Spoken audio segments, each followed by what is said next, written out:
தெனாலிராமன் கதைகள் 264. மந்திர அரிசி. விஜயநகர பேரரசில் ஒரு நாள் மன்னர் கிருஷ்ணதேவராயர் மிகுந்த கோபத்துடன் அவைக்கு வந்தார். தான் மிகவும் நேசித்த ஒரு அரிய ரத்தின மோதிரம் காணாமல் போனதால் அவர் கவலையில் இருந்தார். அரண்மனையில் உள்ள அனைவரும் பயத்தில் உறைந்தனர். காவலர்கள் தேடியும் மோதிரம் கிடைக்கவில்லை. மன்னர், தெனாலிராமா, உன்னால் இந்த மோதிரத்தை கண்டுபிடிக்க முடியுமா என்று கேட்டார். தெனாலிராமன் அமைதியாக சிரித்துவிட்டு, மன்னா, இதோ கண்டுபிடிக்கிறேன் என்று கூறிவிட்டு அரண்மனை பணியாளர்கள் அனைவரையும் அழைத்தான். அவன், அரண்மனையில் உள்ள ஒருவரது கையில் தான் அந்த மோதிரம் இருக்கிறது. நான் தரும் இந்த மந்திர அரிசியை ஒவ்வொருவராக மென்று துப்புங்கள். யார் அந்த மோதிரத்தை தேடினார்களோ அவர்களது வாயில் இருக்கும் அரிசி மட்டும் மிகவும் கசக்கும் என்று கூறினான். அனைவரும் மந்திர அரிசியை வாங்கி கொண்டு மெல்லத் தொடங்கினர்.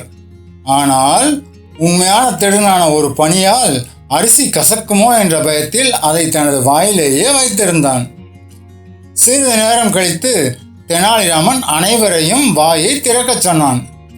மற்றவர்கள் துப்பிய அரிசி சாதமாக இருந்தது. ஆனால் அந்த திருடனின் வாயில் இருந்த அரிசி மட்டும் காய்ந்தே இருந்தது. அவன் பயத்தில் நடுங்கினான். தெனாலிராமன் அவனை சுட்டிக்காட்டி, மன்னா, இவன்தான் மோதிரத்தை திருடியவன். திருடிய பயத்தில் இவன் அரிசியை மெல்லவே இல்லை என்று கூறினான்.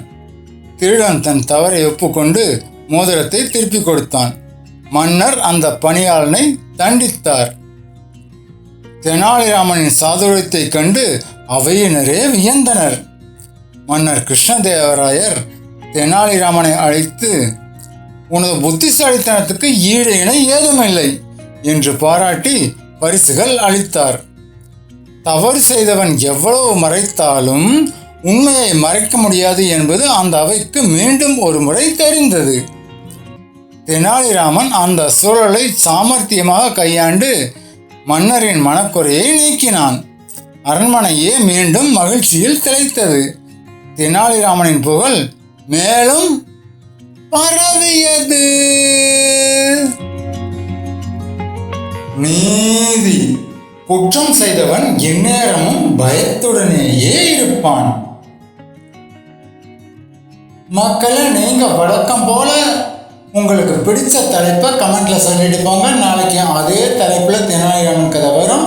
அதுக்கு முன்னாடி இந்த சேனலுக்கு சப்ஸ்கிரைப் பண்ணுங்க, லைக் பண்ணுங்க, கமெண்ட் பண்ணுங்க. தேங்க்யூ.